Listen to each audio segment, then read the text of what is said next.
سوال یہ تھا امیر اہل سنت آپ سے کہ کئی محفلوں میں ایسا ہوتا ہے کہ 4-5 ثنا خوان جو ہے وہ اس محفل میں حاضری کے لیے آنے ہوتے ہیں، اور جو پہلے آ جاتے ہیں انتظامیہ جو ان کو ٹائم دیتی ہے کہ آپ کا ٹائم یہ ہے، اور اس دوران جو ہے سینئر ثنا خواں بھی آ جاتے ہیں، تو جو پہلے آئے ہیں تو ان سے پھر انتظامیہ کہتی ہے کہ ہم پہلے سینئر کو پڑھائیں گے، اس کے بعد آپ کو مائک دیں گے۔ تو اس سے یوں ہوتا ہے کہ جو پہلے آئے ہیں ثنا خواں ان کی آگے جو محفل ہوتی ہے تو اس سے وہ بھی تھوڑا سا ماحول ڈسٹرب ہو جاتا ہے، اور اس طریقے سے وہ 5-10 منٹ کا بولتے ہیں سینئر ثنا خواں، تو وہ اپنے حساب سے حاضری مکمل کرتے ہیں، جب ان کا دل مطمئن ہوتا ہے تو پھر مائک دیتے ہیں۔ وہ اس بارے میں کچھ مدنی پھول ارشاد فرما دیں۔ اب اگر پہلے سے طے ہے کہ آپ کو اتنے بجے پڑھائیں گے، اس وعدے کو جو مینجمنٹ ہے اس منتظمین ان کو نبھانا چاہیے کہ اس سے اس کی دل آزاری بھی ہوگی، اور جیسے آپ نے فرمایا کہ دوسری جگہ جانا ہے تو وہ بھی نظام ڈسٹرب ہوگا۔ اب یہ تو وہ تو کیا کیا ہوتا ہوگا یار، مائک چھین بھی لیتے ہوں گے، پاؤں پہ ہاتھ لگاتے ہوں گے، انہیں بس کرو، چٹھی بھی دے دیتے ہوں گے کہ ہٹ جاؤ، یہ سب ہوتا ہوگا۔ ایک بار ایک جگہ میں تھا کسی جلسے میں، بہت پرانی بات ہے، تو ایک مقرر بیان فرما رہے تھے، اس میں دوسرے مقرر شاید منچ پر تشریف فرماتے، ان مقرر کا قصور نہیں ہے، لیکن عوام نے خامہ خواہ مطلب جب تھوڑا انہوں نے بولا، اب تھوڑا زیادہ وقت لے لیا ہوگا تو آوازیں لگانی شروع کی، ہم ان کو سننے آئے ہیں، ہم ان کو سننے آئے ہیں۔ اور میں بولا یار یہ جو مقرر تو ہٹ گئے، وہ جو بول رہے تھے بائک پر، ان کے دل پر گزری کیا ہوگی، یہ عوام نے کیا، تو یہ کرتے ہیں، لوگوں کو بھی اتنی سمجھ نہیں ہے کہ اس کی جگہ میں ہوتا تو پاؤں کتنے بھاری ہو جاتے اور دل پر گزرتی کیا، تو ایسا نہیں کرنا چاہیے، تذلیل، بے عزتی۔ اب ٹھیک ہے وہ پڑھ رہے ہیں تو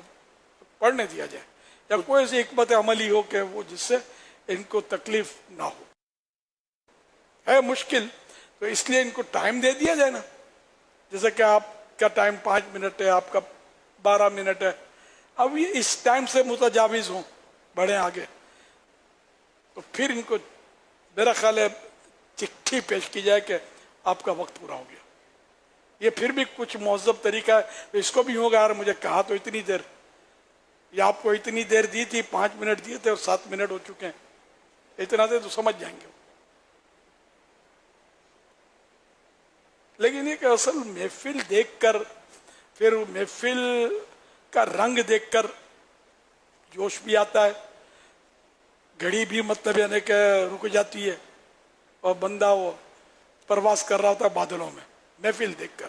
اب محفل ہے، محفل جبھی بھی وہ ہوتی ہے جس میں نوٹ اچھل رہے ہوں، نوٹ اچھل رہے ہوں، بڑی بڑی پارٹیاں بٹھی ہوئی ہیں، آپ کی نظر ہے شعر تو ایک شعر آپ کی نظر ہے، یا نذرانے پارٹیوں کو دے رہتے ہوں گے اور یہ نعت خوانوں کو نوازتے ہوں گے، اس طرح کا ماحول ہوگا تو وہ مائک چھوڑے گا نہیں، پیسے آ رہے ہیں تو کون چھوڑے گا، تو یہ بھی ماحول ہوتا ہوگا، طرح طرح کا ماحول ہوتا ہوگا۔ سوشل میڈیا پر کبھی کبھی میں نے بھی کلپ دیکھے ہیں، جو نوٹوں کی برسات ہوتی ہے نا، اور بعض اوقات ایسے ایسے کلام بھی پڑھ رہے ہوتے ہیں کہ خدا کی پناہ، بعض وہ ایسا ہوتا ہے کہ بند کر رہے سننا ہی جائز نہیں ہوتا، ایسے اشعار پڑھ رہے ہوتے ہیں، کیا کرے آدمی، ہم کیا کر سکتے ہیں، نہ ایسے لوگ ہمیں سنتے ہیں۔ اب آج اتنا زور لگایا ہماری مجلس، نعت خوانوں کی مجلس، بیچارے مطلب انہوں نے اتنا زور لگایا ہوگا، کس کس کے جا کے پاس جوتے گھسے ہوں گے، منتیں کی ہوں گی کہ آپ آئیں، سارے تو آنے سے رہے، پھر بھی نہیں آئے ہوں گے، تو کیا کریں، سب آتے نہیں ہیں، سب سنتے نہیں ہیں، پھر اب جتنے آئے وہ سب کے سب، وہ ضروری نہیں ہے کہ سب ان کو یاد رہے، اس پر عمل بھی ہو، وہ ایک نوٹ دیکھے گا تو پھسل جائے گا، مسئلہ یہ ہوتا ہے۔ ذرا کسی نے تعریف کر دی تو آپ پہ سے باہر ہو گئے، اتنی تو کمزور ہیں ہم لوگ۔ لفافہ دیکھا تو چین اڑ جاتا ہوگا، سب کے سامنے دیکھنے میں شرم آتی ہوگی، لیکن شاید ہو سکتا ہے کہ کچھ بھی آنے بانے سے تو کھول کے دیکھ لے کہ ہے کیا اس میں، پھر یہ بھی پھٹے کرتے ہوں گے کہ یار اس کو اتنے نے، یار یہ کیا اتنے دیے میرے کو، یہ بھی ہوتا ہوگا۔ پھر کنجوس اور فلاں اور وہ لقب ملتے ہوں گے منتظمین کو. تو اللہ پاک بس ہمیں عقل سلیم دے. اگر آپ مدنی مذاکروں کے پابند ہو جاؤ گے نا، اللہ کرے گا تو بہت ذہن سازی ہو جائے گی. خالی ایک بار میں، صحیح بات ہے کہ آج بہت دیر ہو گئی ہے، میں بولوں تو میری عید ہے آج، ورنہ اتنی دیر بیٹھنا آسان نہیں ہے میرے سے بڈھے کے لیے. لیکن میں بیٹھا ہوں، میں مزہ بہت آ رہا ہے. اشعار پڑھ رہے ہیں تو بس اشعار جب پڑھتے ہیں نا مجھے بہت مزہ آتا ہے. الحمدللہ آقا کی ثنا خوانی. صلو علی الحبیب